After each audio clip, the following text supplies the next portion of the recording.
And good evening, everyone. It looks as though we are here at the 6 o'clock hour and for the town hall meeting regarding local responses to COVID-19. We're here on Tuesday, April 28th at 6 p.m. and I'm looking kind of monitoring. This is a new format for the city of Elk Grove. And so we're seeing how a Zoom moderated event is going to go. I am Jason Lindgren. I am the city clerk of the city of Elk Grove. And I will be giving just some of the ground rules, but then we'll move into the kind of the process that we're going to go through, but try to move towards the question and answer part of the evening.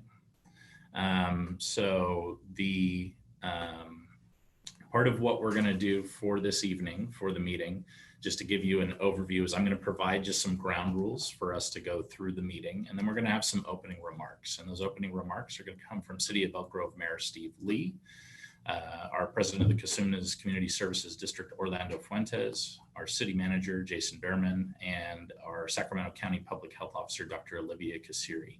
All of these agencies are going to be here tonight to be answering questions in terms of the local response to COVID-19. And we are going to be using this moderated Zoom meeting format. Part of the ground rules here is that what we are targeting is this is an hour-long meeting for us to test out this format and see how we're going. So we're charging forward to go from 6 until 7 p.m. tonight. Part of what we've done is we've asked folks to submit questions in advance. And I think for right now, for all of our participants that are logging on, what we're looking to do is consolidate some of the questions so that for those representatives that we have from agencies, we'll have them able to answer questions in sets. But I do intend to read those questions that are being submitted. The ones that we'll be starting out with are those that were submitted prior to this meeting. And so I'll be putting those out there as some of the first questions that we'll get to after the introductions. But what I'd like to ask all participants is that as the meeting goes on, the next set of questions that we'd like to target is if you can use the question and answer format, which is actually inside of Zoom. It'll be one of the best ways for us to see the staging of questions as they come in. Again, we're going for that hour-long format. If we do have time, this is a Zoom moderated event, and we have some capabilities we'd like to test out in which we can just field questions at the end verbally if we have time in order to get to that. Of course, for any questions that come forward to any of the agencies, if we're not able to address them tonight, we'll be able to discuss what kind of future events we can have, but also that we can get back to any of the questions that have been submitted in writing to the requesters. With that, just some ground base rules of what we'll be practicing tonight for the endeavoring into the Zoom event.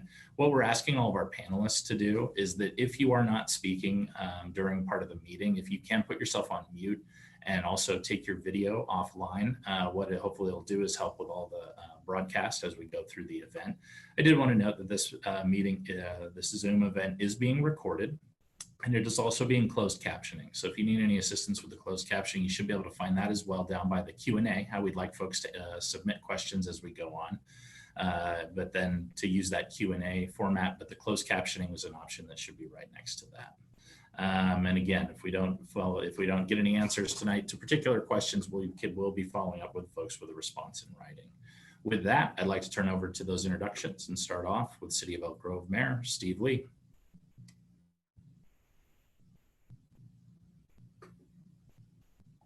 And Mayor, I think you are muted right now. If you do, just want to unmute yourself.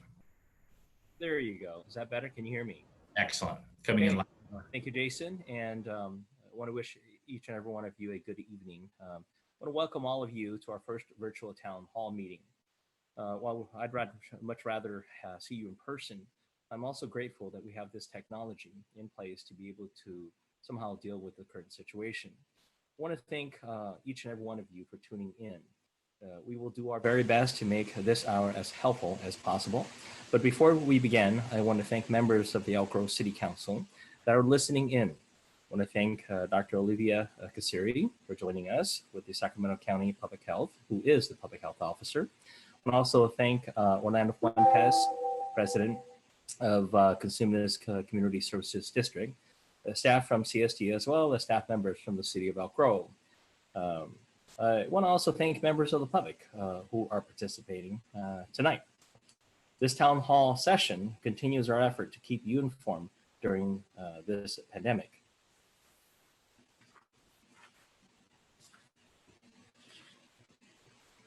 Over the past few weeks, we've been working very hard to provide you with adapted services and important information through our website and social media.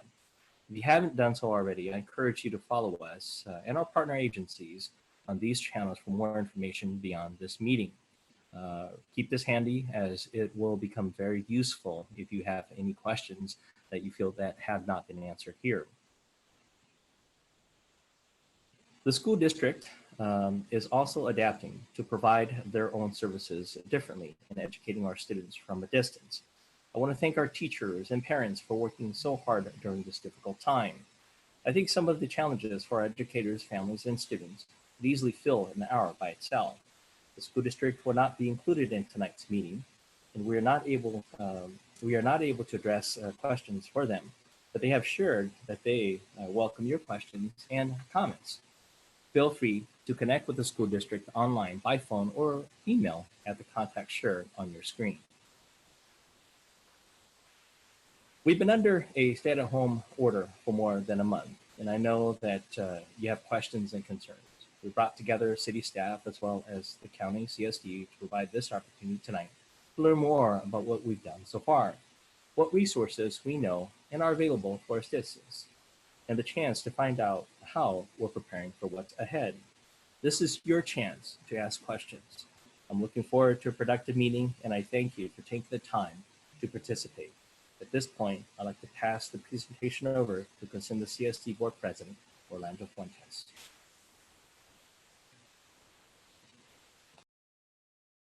Thank you, Mr. Mayor.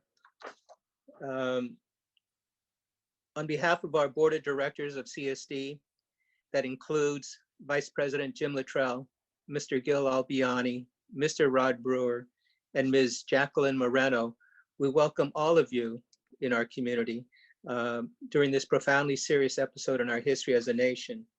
While our challenges are great, we have hope that this pandemic will subside, that lives will be saved, and that we will return to normal as a result of our efforts locally, statewide, nationally, and globally, though most likely to a new normal.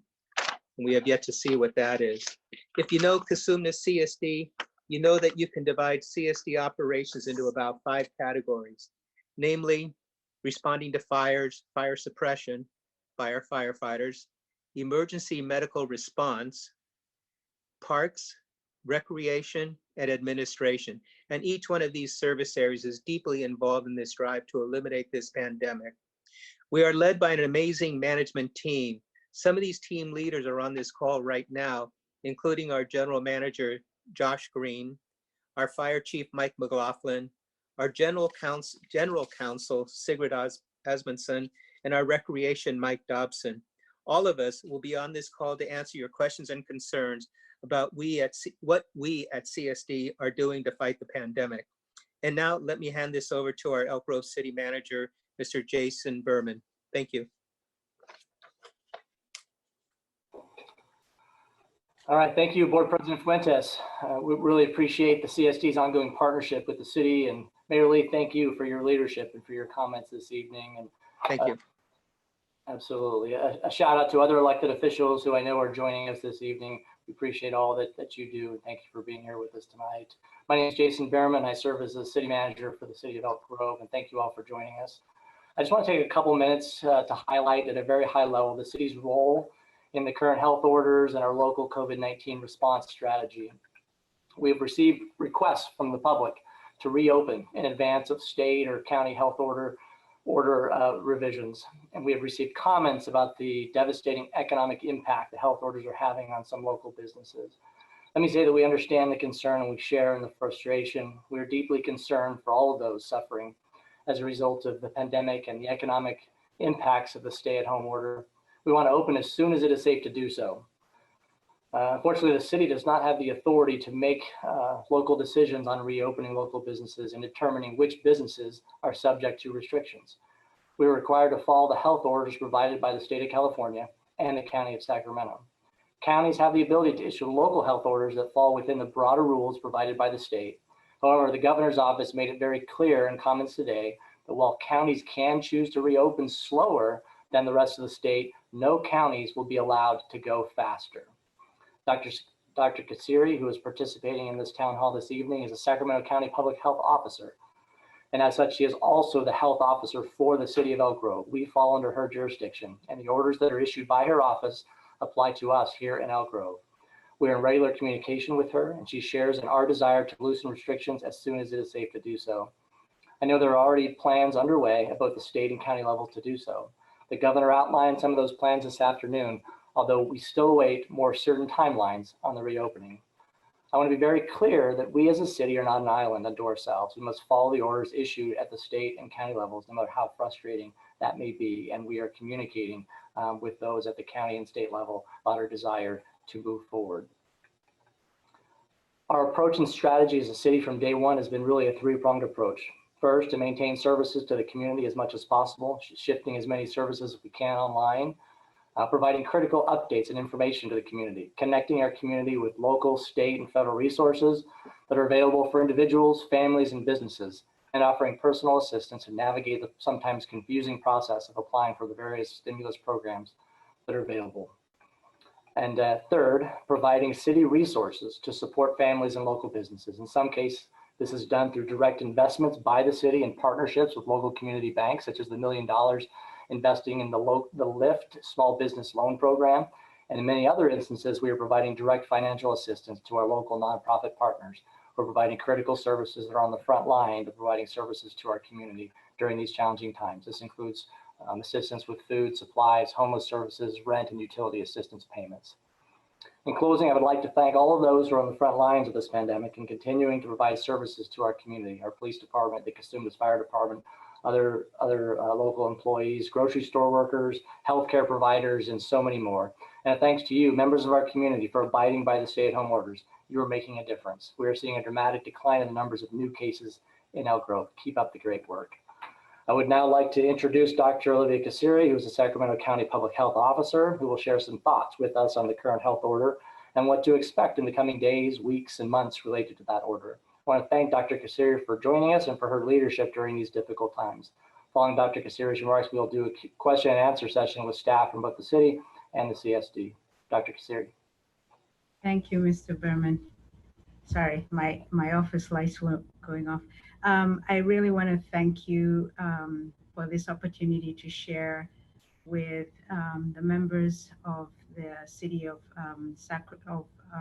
Elk Grove, and also all of the members of the community in Elk Grove.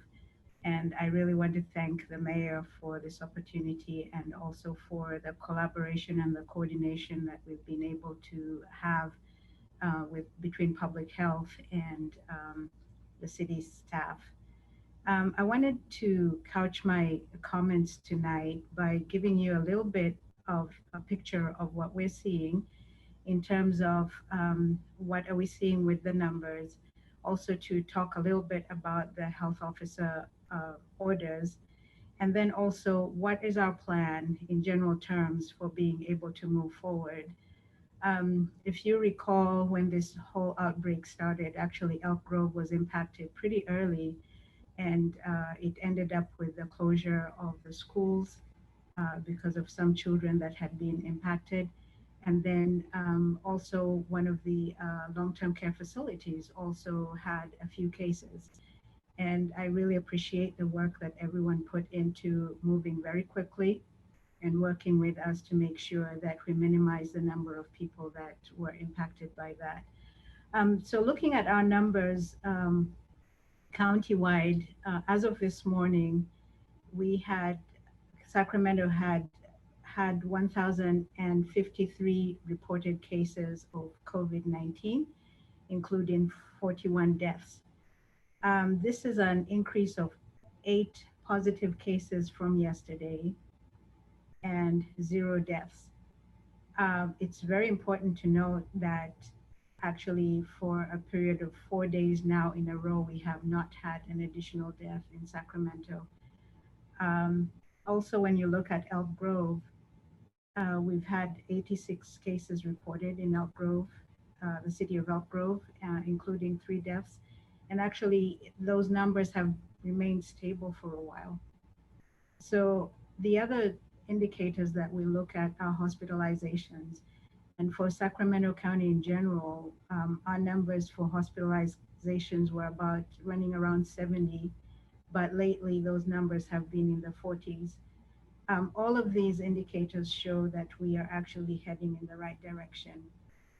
When this whole thing started and with the models that we were receiving, we at one point were expected to receive anywhere up to 500 hospitalized cases. And you can imagine these are the people with severe disease, and many of those would probably have ended up in deaths. That is why we had to move really fast in issuing the health officer order. So the first one that was issued was on March 19th, and it was renewed on April 7th, and it will be renewed on May 1st. We have to note, as Mr. Berman pointed out very clearly, is that in addition to the county health officer order, there is a state order as well.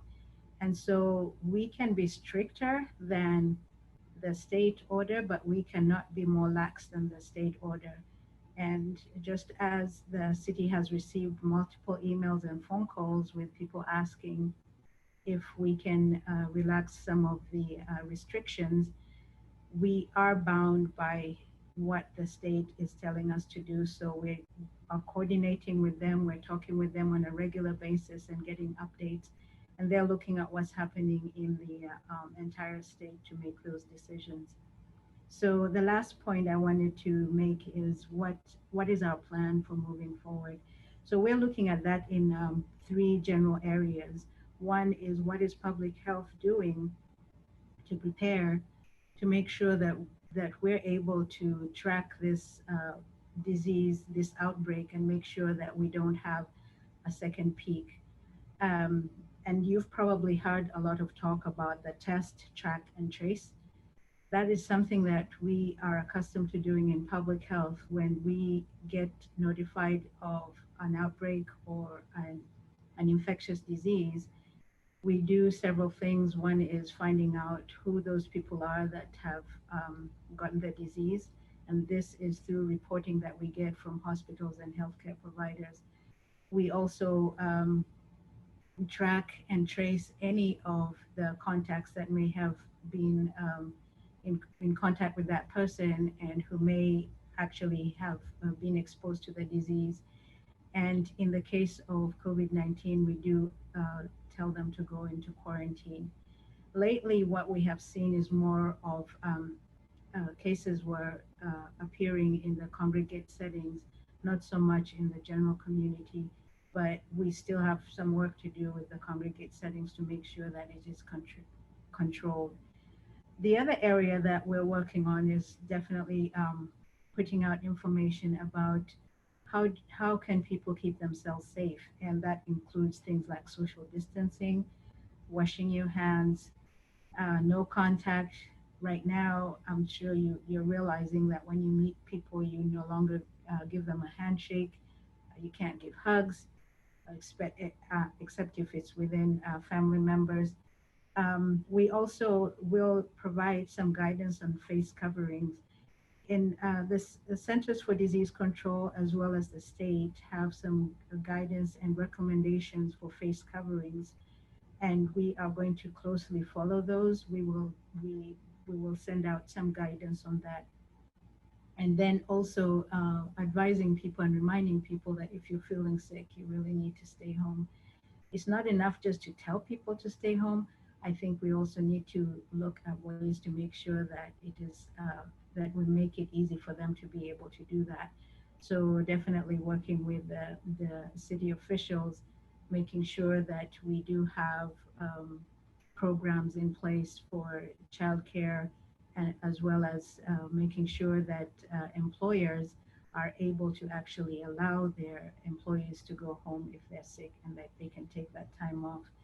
The other area that we're working on, which is really the really heavy lift, is on protocols for businesses, trying to decide which ones can modify more easily to the social distancing, and being able to provide guidance for them. And we really appreciate many businesses have actually emailed us because they've thought this through already and they're emailing us some of the protocols that they have developed. So definitely this is very helpful. But being able to get those in place so that we will be ready once the state gives us the green light, that we can start moving forward and opening up some of these businesses, that we will be able to provide those protocols and also be available as a guidance. And so I think those are the main comments I have. So I'm looking forward to being able to answer your questions. And again, thank you so much for this opportunity to be able to talk about this.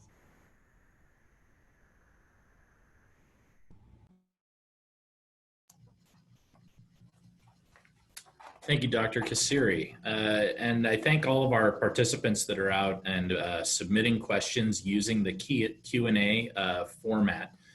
Just to reiterate, what we did receive were comments prior to the meeting opening, and I have those comments. And part of the goal here is that what I'd like to do is read some of the comments as they were received, but bunch them together. So I might read a series of questions, but then I will go back and go out to our panelists, who are the staff members that are participating from the various agencies, and kind of take those particular questions that are coming out. But part of the purpose to read the comments that we've been receiving is for folks that if there are any follow-up questions, there's that element of the Q&A that's an ability for folks to ask questions, or if there's any clarification that's needed. But without any further ado, what I'm going to commence to do is to read a few of the comments. And the first ones that we have relate to businesses and the opening of businesses in Elk Grove. And my intent here is to read, it's about, there's about 6 to 7 comments that have been received in relation to businesses.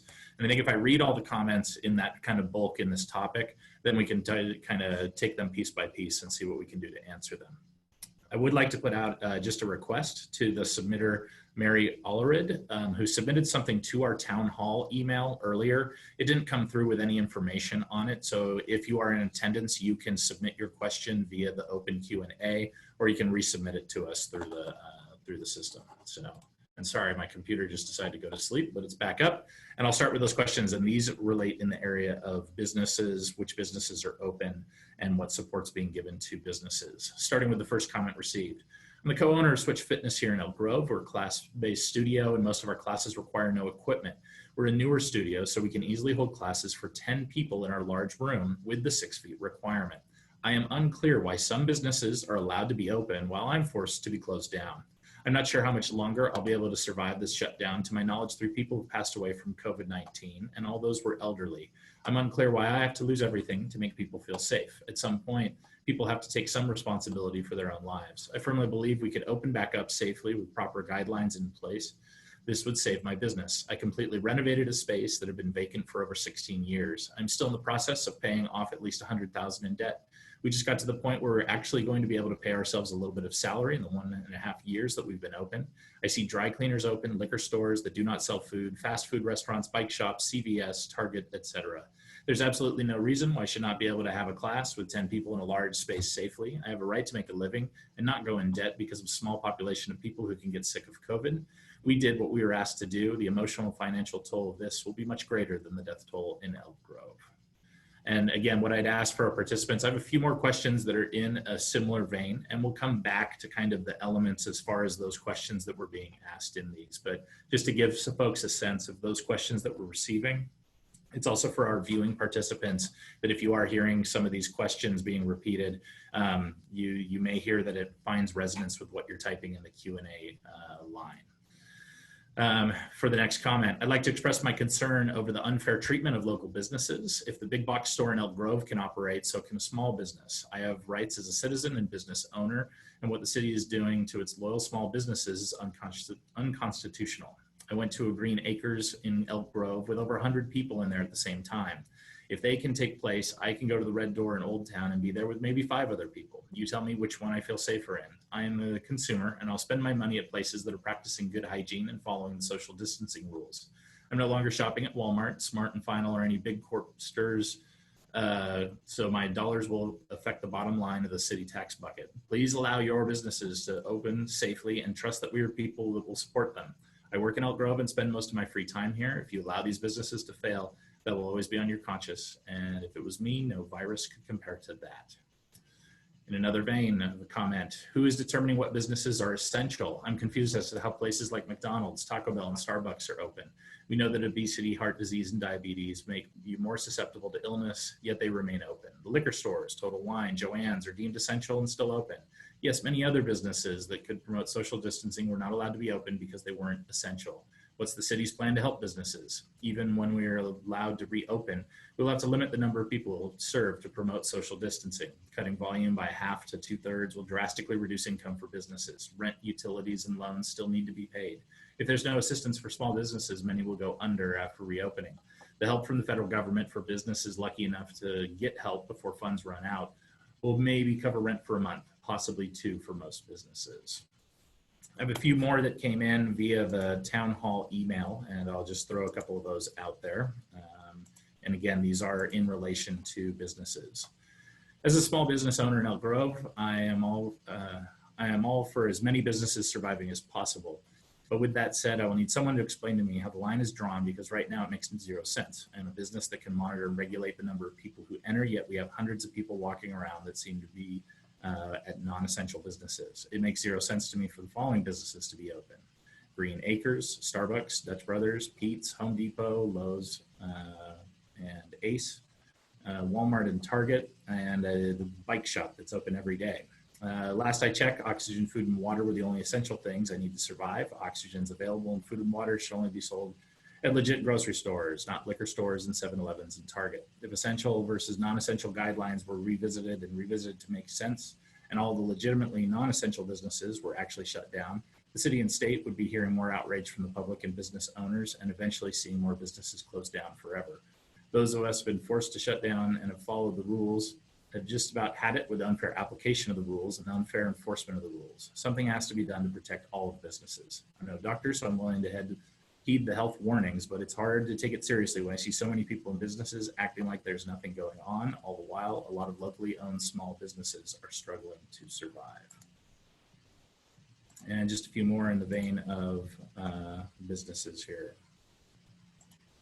I have a comment. I understand trying to be healthy, but if my hairdresser, esthetician, and nail tech wear masks, gloves, and I wear a mask, use hand sanitizer, why can't I get services and help the economy? These are small businesses and totally self-sufficient.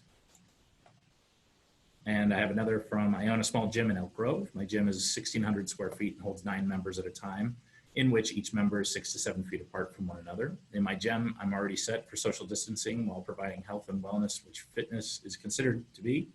We build immunity, increase blood flow, fight off disease, fight off illnesses, build confidence in people, and provide the ability to stay healthy. So his questions are, Lowe's has 500 to 1,000 people entering the store right now. Buying paints for your yard is not a necessity.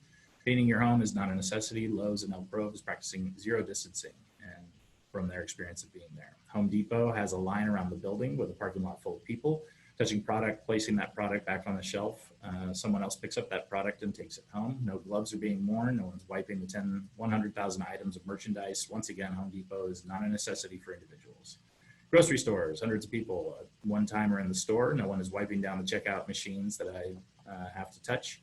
Not one time of me going to the stores weeks have I ever witnessed one employee wiping down the machines. My club doesn't see the amount of people entering any of these locations a day.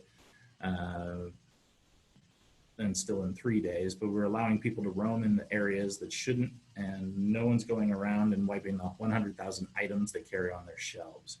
Drive through, seeing hundreds of people every day, not changing their gloves and touching everyone's cards, not knowing if someone like an employee is carrying the infection and passing it to others. And go on, but in short, my club is easily maintained, cleaned, and protected. My members wear gloves, and we are punching and kicking in the health studio, but here I am closed. So from those questions that were received, one of the clear ones that comes forward, and I think this could go to Sacramento County, I'm unclear why some businesses are allowed to be open while I am forced to be closed down. Dr. Kasiri, would you like to take that? Again, I'd like to thank you for everybody who has taken the effort to abide by the stay-at-home orders, because it is because of the efforts of people like you that we have been able to flatten the curve and be where we're at right now. because again, when this all started, we were seeing cases being reported at a much faster rate, and it was necessary at that point to take the measures that we did. As the answer for how the decisions were made, we used guidelines that were based on federal and state definitions of what was determined as being essential and non-essential. And you mentioned some of the food businesses. And so all of those were put in the same group. And that's why you're seeing that they were able to remain open. And I do hear the frustration, and I do appreciate your patience as we work through this. And of course, as we get to the point where we're able to open the businesses, we definitely appreciate getting the feedback from the different people as to how they can make their businesses safer. The other thing also that was pointed out is the number of people in some of the stores, and that's something that we have tried to tell everybody, is that you need to look at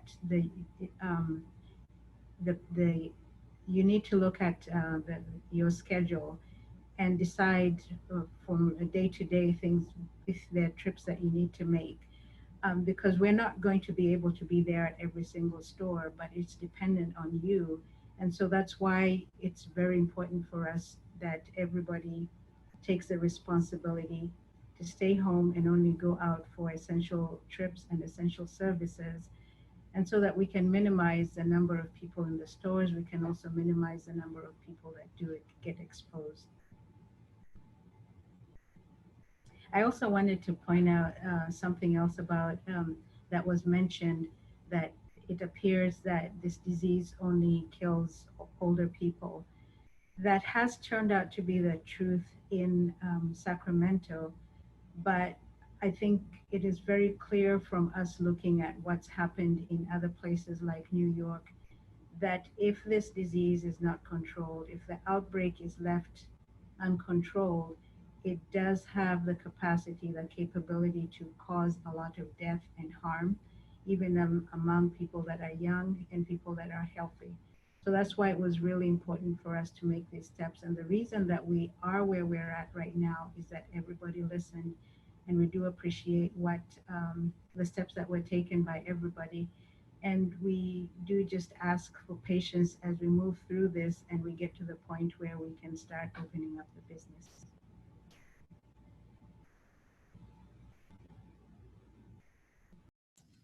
Thank you, Dr. Kassiri. I think there's a follow-up question that came from many of these questions, which is, who is determining what businesses are essential? That came from a lot of our comments that we received from folks about identification of essential services.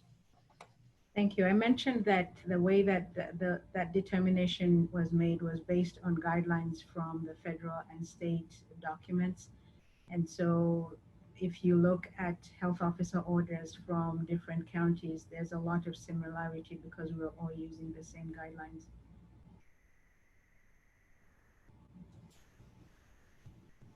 And I think the next question that came from a lot of the, from those questions about businesses is about what is the plan to help local businesses? And I think that would be a question directed over to our Economic Development Division.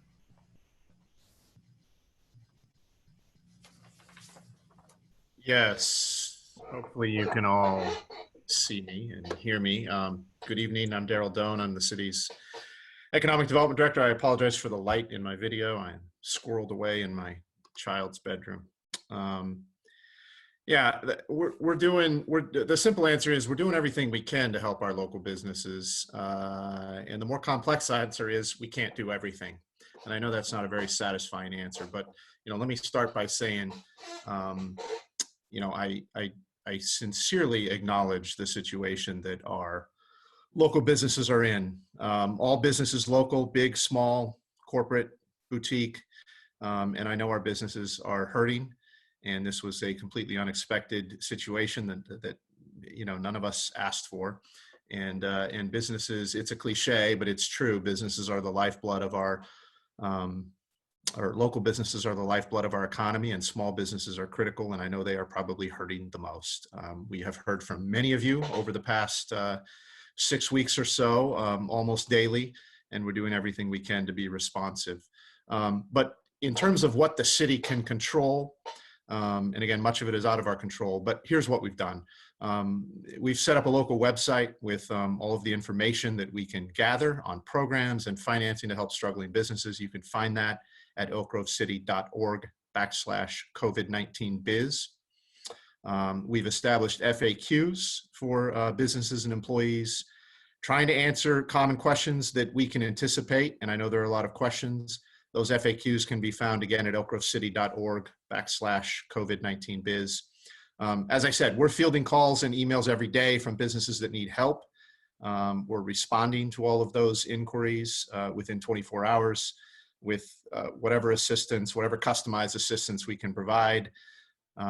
You can reach us at econdev@oakgrovecity.org, econdev@oakgrovecity.org, or you can call us at 916-627-3338. I have a staff member who is monitoring those lines 24/7, and as I said, responding with customized assistance within 24 hours.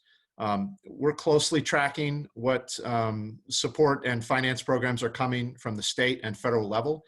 That's where 99% of the funding to help local businesses is coming from and is going to come from. We're doing our best to push out that information on how to apply for those programs, what's involved, who qualifies, and we're doing that through all of our channels. The website I mentioned, oakgrovecity.org/COVID-19biz, our socials, the city socials. We're trying to get that information out there as much as we can. We partnered with the Metro Chamber of Commerce to establish a rapid response website. That is really the main depository in the region for all of the types of programs available to assist businesses and their affected employees. We also partnered with the Metro Chamber to stand up a business assistance hotline where a business can call and talk to a real person and try to get connected to resources. That website is rapidresponse.metrochamber.org. That's rapidresponse.metrochamber.org. The phone number for the hotline is 833-391-1919. That's 833-391-1919. I strongly encourage you to use those two resources. They are excellent. They are the most comprehensive resources in the region. Much of the stuff on our website is pulling from that website and vice versa. So again, please visit those websites. As you know, we provided eviction protection and utility disconnection protection for residents and businesses through a moratorium that our city council approved. That's not an uncomplicated situation, however, and I know there's a question from Hector about what the state is doing to help with foreclosures. The state has their own ordinance, moratorium addressing foreclosures and evictions. The cities is very similar. They both work in concert. Hector, if you go to the city's website, elkgrovecity.org/COVID-19biz, you will find there links to both moratoriums and an FAQ, a very long and detailed FAQ that we put together that I hope will answer most, if not all, of your questions. The City Council also just recently approved an emergency investment and relief loan program in partnership with our friends at Lift Investing and a number of regional banks. That program can provide up to $2.5 million in loans using city money, your money, taxpayer money, that we can push out to local businesses that are struggling because of this pandemic. That program is set to go live tomorrow. And a business who is struggling can go to liftinvesting.com.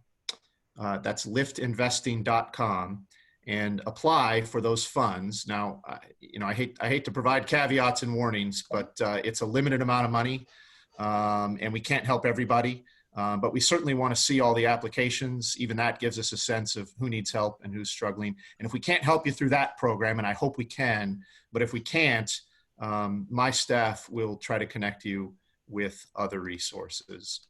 And Sure. finally, Oh.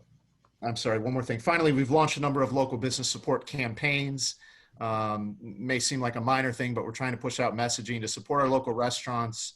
We're trying to help our local hotels who are certainly struggling.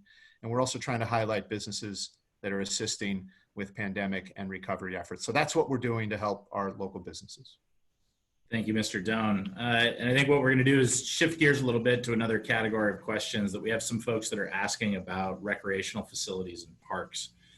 From the questions that were submitted prior to the meeting, I had kind of a series of 3 of them that start talking about when services will be provided. I'll go through those 3 quickly. We live in Del Webb Glenbrook and would like to know what plans are in place to begin to safely opening up some community activities such as pool use, outdoor events, etc. Another was, what are the plans for reopening the Elk Grove Aquatic Center and the Wackford Aquatic Center? Is the construction of the Sing and Cow Park still moving forward? When is it scheduled to be completed? And couldn't the playgrounds be open by reservation? Families could sign up for 30-minute slots at specific parks online. Per load employee could become a park monitor, checking people in, making sure only individual households are attending and cleaning the equipment in between. Additionally, parks could be open for picnics, etc., with another employee monitoring for physical distancing. Just a thought. Might help with people's restlessness and ability to maintain compliance with distancing. And I'd like to see if we have some of our representatives from the Cosumnes Community Services District who might be able to field that. Yeah, hi, I'm Mike Dobson, Recreation and Community Services Director, so I can field those questions. So I guess, starting from the beginning, so, we're really kind of tied to what the county health order is as it relates to when we can start opening up programs and facilities and things of that nature. So I think that kind of answered like a lot of the first questions. I might have Jason repeat some of those because he asked a lot of them. I know there was also a question on Singing Core Park. So I know that the construction began last week and there is the estimated opening for that spring of 2021. So what questions did I miss, Jason? 2021, and I think there was just some questions about whether there were any kind of programs about consideration of opening parks by reservation. But I think you are kind of answering those questions kind of in the response that you're providing. So, but I do have a few more that are related to parks as well. So. Yeah. So opening the parks, I think the picnics by reservation. At this time, we just don't have the resources available from a registration standpoint, reprogramming our registration systems, the monitoring of it, the cleaning of it, what kind of is in violation of the health order. I guess we're kind of optimistic and hoping that, there's some relaxation. We do understand that people do want to get out, that people do want to be in our parks and recreate. But kind of as Dr. Kasiri said, and a lot of the city staff have said, we also want to look at what we're doing is from a safety standpoint for both staff and the community. And those are the things that we need to keep in mind at this time. I did have a follow-up question, which goes in the parks areas that was submitted prior to this meeting. Could it be coordinated with Sacramento Parks to have access point boat launch at Garcia Bend open or another local alternative location for kayakers? It's the best low impact exercise. I can fish at the same time. Fishing license I purchased is going to be a complete waste of money. This also puts food on the table during these times. So yes, so the bone slot for Garcia Bend, so that's located in the city of Sacramento. So unfortunately that's out of our jurisdiction. I think hopefully we can get the number out later, but for those interested, the number for the Sacramento Parks and Recreation, their general hotline number is 916-808-5200. Once again, 916-808-5200. They would be the ones that would be responsible for programming and the things that take place in the Sacramento area. For those that are looking to fish, I know that, we have the Elk Grove Park is open for fishing, but not kayaking. And if you go to our website, there's some more information there. Thank you for those responses. To move through, we have another one that's about outdoor events. It's about a homeowners association planning to promote an annual community garage sale in June that has no shared location. The garage sale occurs at individual residences within the neighborhood. If our residents and shoppers are encouraged to keep distance, wear protection masks, and process payments through Venmo or similar method, would there be any concern about going forward? This one-day event is totally outdoors. And I think part of this is this would be a response from Sacramento County if they wanted to chime in, and I think the city might have a response on this as well. Sacramento County, Dr. Kasiri. I'm sorry, could you repeat that question, please? I was trying It's about to... having garage sales for a homeowners association. So it'd be a community garage sale in June with no shared location, but it is kind of an activity in which I think again goes to the question about social distancing and whether that would be a event that could occur. So the current health officer order does not allow for any gatherings of any number. So it's very difficult at this time to be able to plan for something like a garage sale. And granted, I know that people want to be able to have some lead time for their planning, but the current order would not allow for it. We're hoping that we will get some guidance soon that will allow us to review some of those requests. I'm not sure if we also had a response from our city staff from development services in regards to garage sales in general. Yeah, hi, Jason. It's Shane Giller, the Assistant Director in Development Services.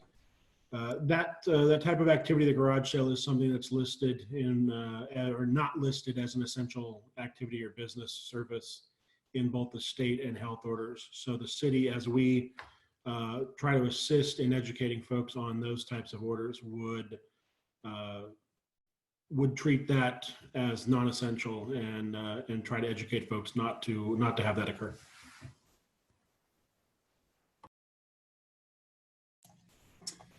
We have a question just in general to public health, and I think this goes to Dr. Kasiri. What statistics will be monitoring to ensure we don't have a new wave of infections? What could be considered a wave of infections? If there's a significant wave of infections, will there be steps taken to control the outbreak, and what kind of steps? So by law, any positive result of any resident within Sacramento County is reported to public health. And we have a team of nurses. When they get that information, they will contact the person and find out where they live, find out who they have been around. And also the other thing they look for is if there are any connections with any additional cases that we have gotten. What that helps us with is two things. One is we're able to identify when there are clusters. And also, as we're getting reports, we also, I mentioned that we have a dashboard that reports all the new cases we've gotten every day. So that helps us in knowing if there's an uptick in the number of cases. At the beginning, I mentioned in my comments that we've seen a drop in the rate of new cases. And I mentioned that the difference from yesterday to this morning was just 8 cases, which is very different from what we were seeing a couple of weeks ago. So those are the things that we look for.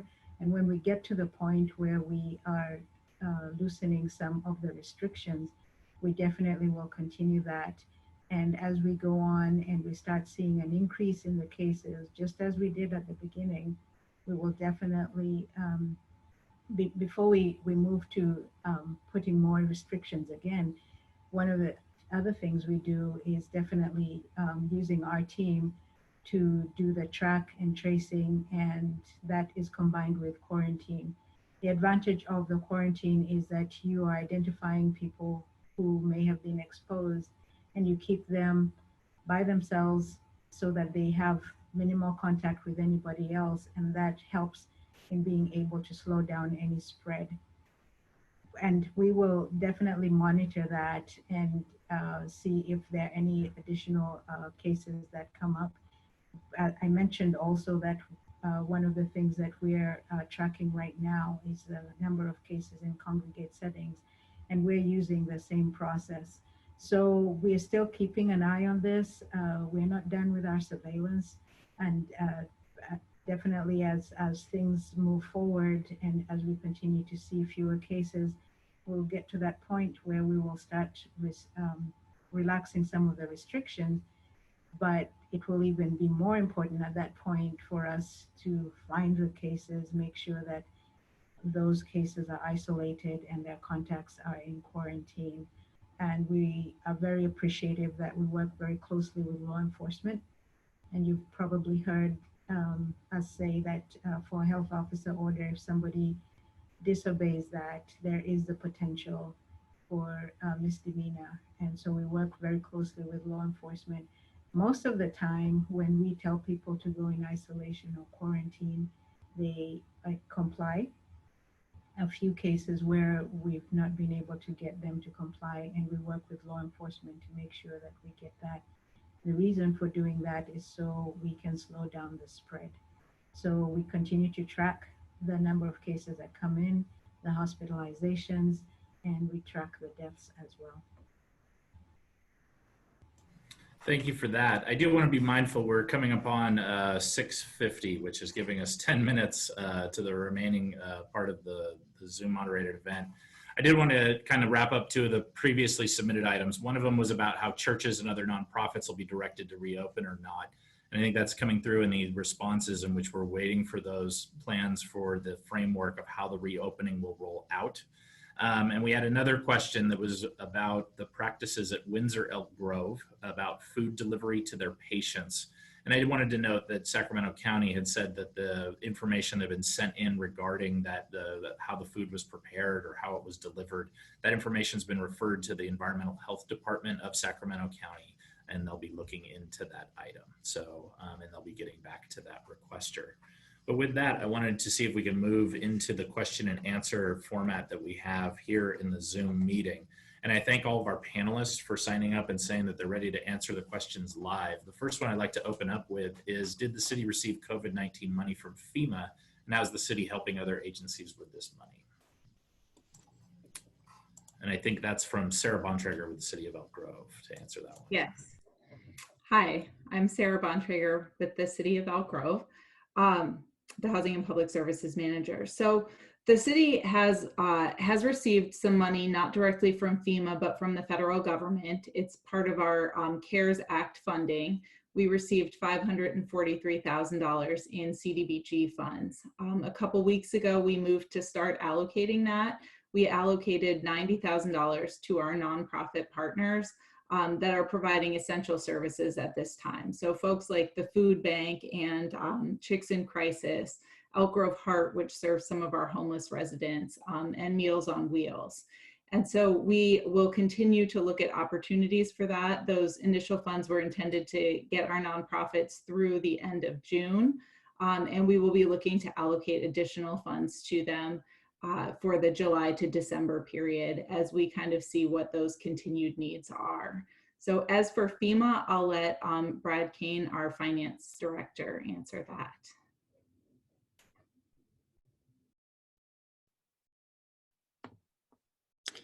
Hello, this is Brad Kane. It looks like my camera won't turn on, so I apologize for that. The city has not received any FEMA funds in response to dealing with the COVID emergency. However, the city is tracking eligible expenses, and right now, at this point in time, we're estimating that what would be eligible for FEMA reimbursement is around $50,000. That will change weekly and every other week as payroll is calculated, but that's what we're looking at right now.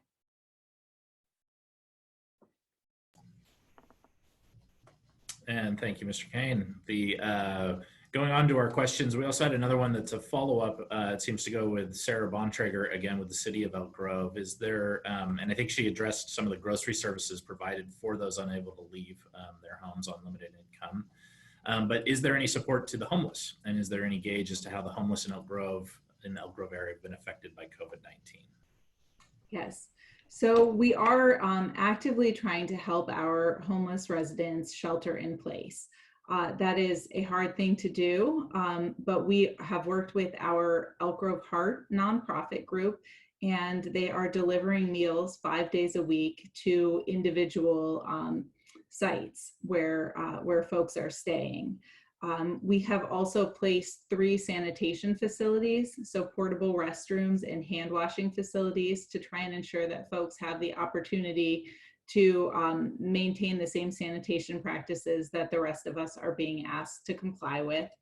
And we are working with our police department, our navigator, and our social services agencies to try and connect as many of our eligible folks as we can with the resources that the county is offering. They have a hotel sheltering program that is currently serving people who are 55 or older and younger people with pre-existing health symptoms. And so we are actively working. We have case conferencing meetings every week to look at how we can assist the folks that are out there. We are not seeing a huge increase in the homeless population. We are fortunate to have the eviction moratorium currently, but we are expecting that when that ends and when folks are forced to leave their homes, that we will see some additional people forced into homelessness. We are looking at a rent and utility assistance program to help that, to try and keep people housed, and hopefully that will help address the problem.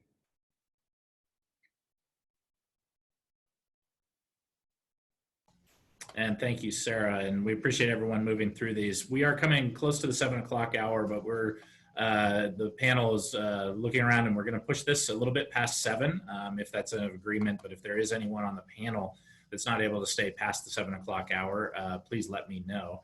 But what we would like to do is field a question that our CCSD did say that they were able to answer the question, and it's one of the ones in the Q&A.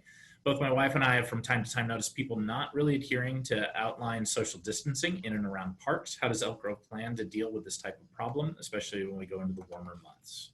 And I turn that over to the CCSD for response. Yeah, hi. So about the people of lack of social distancing.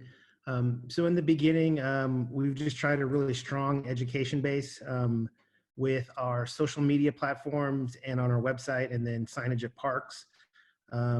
We had infographics that really trying to explain the importance of either the amenities that we've had to shut down or the importance of people keeping their physical distance with non-family members.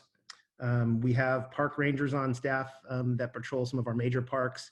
They are continuing to go out and trying to do some education as well when we either see or hear about the fact that people aren't adhering to that social distancing or physical distancing standards. We've caution taped a lot of the playground or all of our playground equipment and made it a little more difficult for people to come and do organized activities in some of our parks. So we further want to promote, we want people to come out and do passive recreation, but not like organized games, stuff like that. We would tell you if you see, some of that caution tape that's been ripped down or some of the signs that are no longer there, we have a 24-hour parks hotline. You can call that at 405-5688. Once again, that's 405-5688. Or if you see large groups of people gathering in parks, not adhering to that, you can also call 311 and report that issue.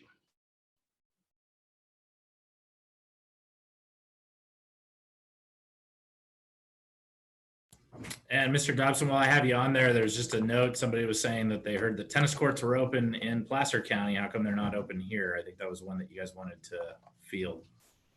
Yeah, so I believe in the beginning, the health order has changed, which now has tennis courts closed, at least in our county. Unfortunately, I can't speak to Placer County, but we also saw that it was unfortunate as we looked at the amount of people not necessarily playing, but either waiting to play or congregating in like the spaces around there, that they weren't physically distancing or didn't have that physical distance. And, it was kind of our assumption that if we were going to err in this situation, we were going to err on the side of the safety of the residents and the community members of Elk Grove. And just to keep a question in the realm of the CCSD, and I think Fire Chief McLaughlin was going to field this one. Please advise, how is the mobile integrated health unit is working, and what measures are in place for our firefighters and parks workers? Thank you very much. Thank you everyone for being a part of the call this evening. So as we've moved through this COVID crisis, and the ability to be able to respond and provide the appropriate level of care is what we're always striving to do. So the fire agencies in Sacramento County are working together. We implemented what's known as a mobile integrated health unit, where a paramedic is teamed up with a physician assistant, and we respond and are able to deliver care actually in people's homes, and be able to conduct the COVID tests with people in their homes without having the need to take them out of their homes, take them into a medical facility or an emergency room. Early statistics have shown that over the past 2.5 weeks, these units in the county have been up and operating. More than 500 patients have been tested. Of those, we're seeing a dramatic decrease in the number of positive test results, but I'm also pleased to report of these more than 500 patients that have been seen and treated in their homes, that only 3 of which have been transported to the hospital through this entire period of time. So being able to treat people in their homes prevents them from cross-contaminating others, but also protects them from others who also may be sick with other things. And so it's really proved to have great success.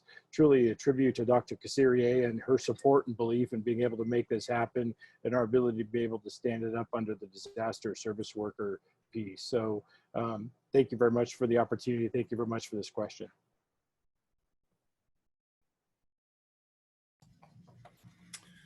And I think from our Q&A kind of platform that's coming through, there's a few questions that are coming from, I think you addressed the one about if people were feeling ill or exhibiting COVID symptoms, why they're being advised to stay home instead of seeking medical assistance. You might be able to detail a little bit more of that. And I think there's a few follow-up questions just in terms of the data and what we're seeing, what's being seen as far as the pattern of the virus. I'll turn that over to Dr. Casseri. So it's if people are feeling ill, exhibiting COVID symptoms, why are they being advised to stay home instead of seeking medical assistance? Yes, thank you for that question. So at the beginning of this outbreak, we did have difficulty with having access to tests. And so the advice, our public health lab, because initially actually it was only our public health lab that was able to do the testing, we were focusing on providing testing for those that were severely ill in hospitals, and also for those that were in sensitive occupations such as healthcare workers and first responders. And so at that time, the advice was if you had mild symptoms, then just stay home. But now that we have more tests readily available, you can our major hospitals are all able to offer the test. Some of them have drive-thrus. We also have a community drive-thru at Cal Expo that you can register online and be able to access the testing. We are no longer providing that advice. Our advice now is that if you are feeling the symptoms that the CDC has listed, then make sure that you contact your healthcare provider and be able to get the testing done.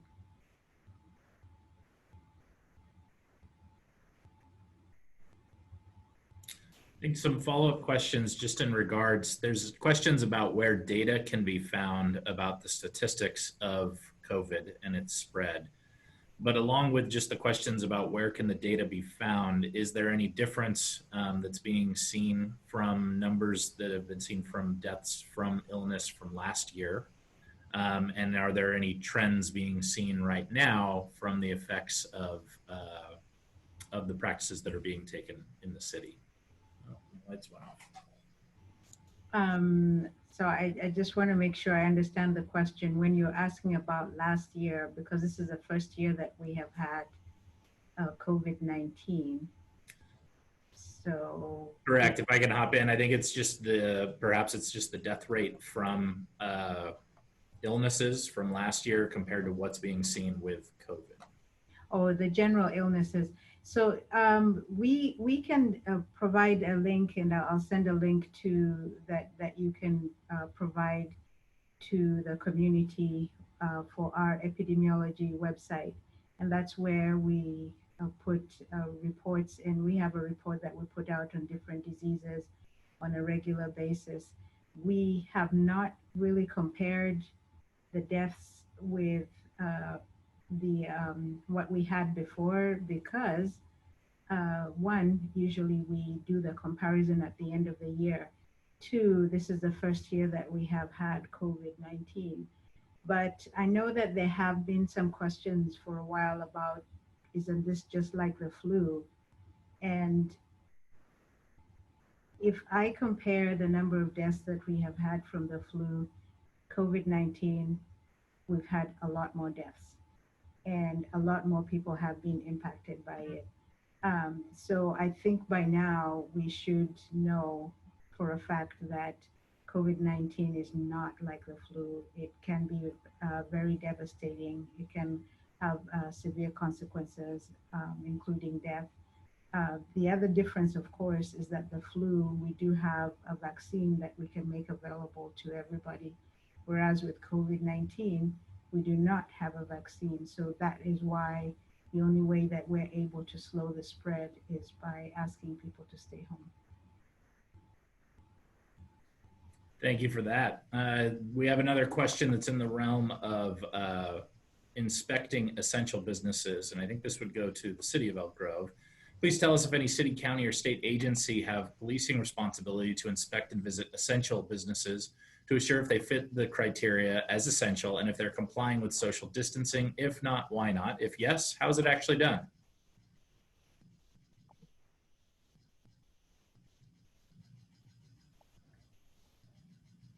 And I think we're seeing, there we go.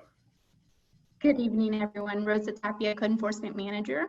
So Code Enforcement does have a level of responsibility to investigate concerns regarding businesses that are operating and listed as essential or non-essential, and ensure that they are being compliant with the city's, or excuse me, with the county's health order in place. The way that this happens is that when we get concerns reported from the public, we connect with on-site managers and provide education regarding the health orders in place.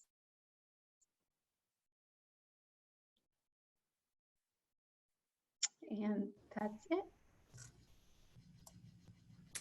And I think for along kind of in the realm, we have a question, and sorry, I'm having to scroll back up to find that one about, it's dealing with homelessness at the in locations in Elk Grove. And I think our police department was ready to step in and answer that question. I'm just not able to find it right now as to where.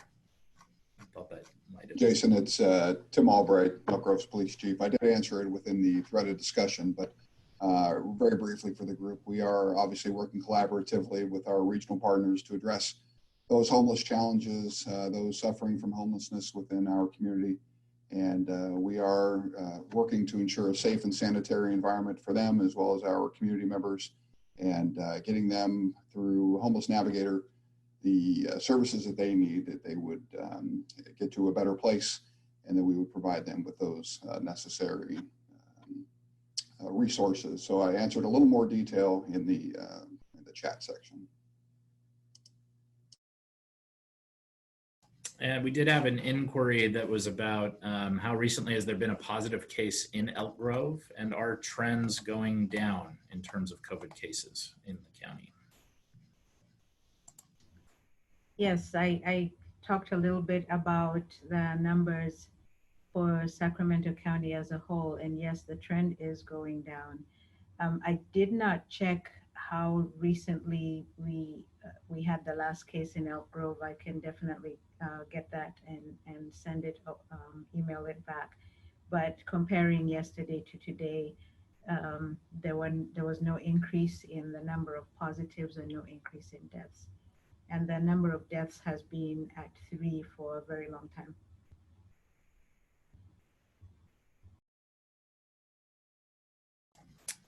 And just in terms of timing, we're coming up here at the 7:10 hour. And what I'm getting to, I have just a straight up question. I'm not sure if our team is ready to answer this one, but it's somebody having a private event at their home. Are there any restrictions that they should be practicing?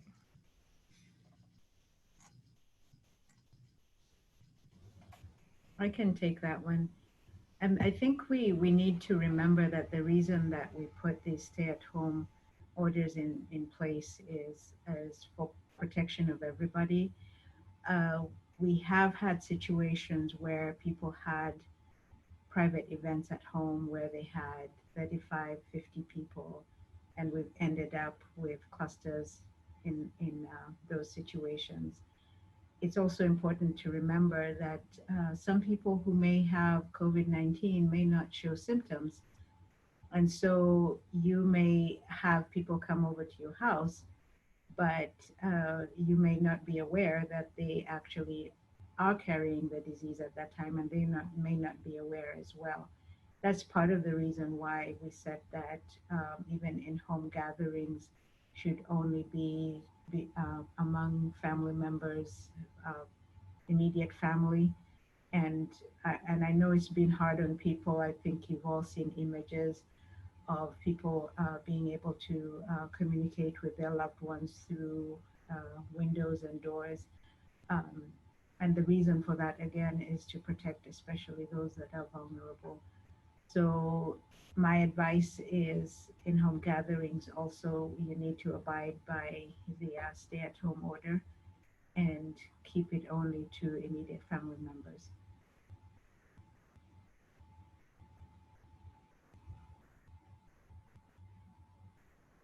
And for our representatives at CCSD, we have somebody asking about golf being open for folks if you wanted to address golfing. Yeah, I can address that. So as of last Friday, we opened up our driving range. We have a lot of physical distancing practices in place, both at the driving range and in the parking lot and in places where people can congregate. And right now, we are evaluating the process of opening up the course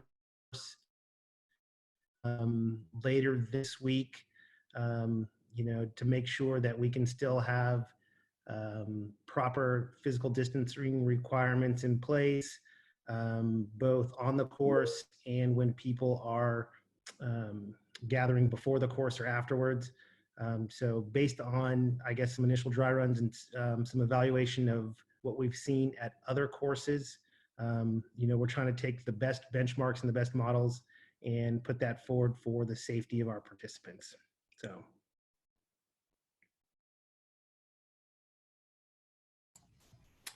So part of what we have here is we are wrapping up kind of into the final minutes of this Zoom meeting. And part of what we wanted to put out as staff is that for all of the comments that were put into the Q&A or any that are submitted, if we're not able to answer them tonight, there will be a follow-up, a written response for folks. And so I believe that some of the questions were being answered via the Q&A by staff typing some of those answers in.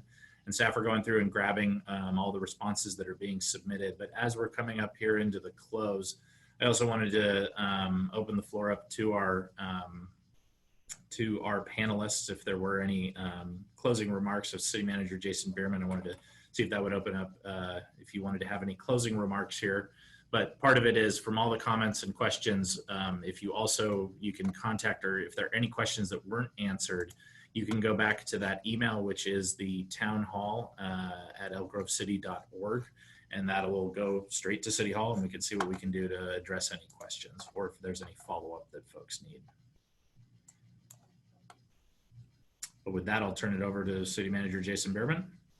I was just in the process of typing. We're really thrilled with the response we received tonight. I know there's a lot of questions, so we're going to do our best to make sure we get all these questions answered and get those out. We'll put them up on our Facebook and other social media sites and respond directly to some of the questions that are out there. Clearly, there's a great interest in continuing to get questions answered, so we're going to do our best to continue to reach out to the community in different ways to connect and communicate. I want to thank all the participants here, city CSD staff, our elected officials, Dr. Kasiri for joining us, and thank you members of the public for being here with us tonight. We hope to have other opportunities of doing something similar. So be well, stay safe, and we look forward to having opportunity to share these things with you in the future.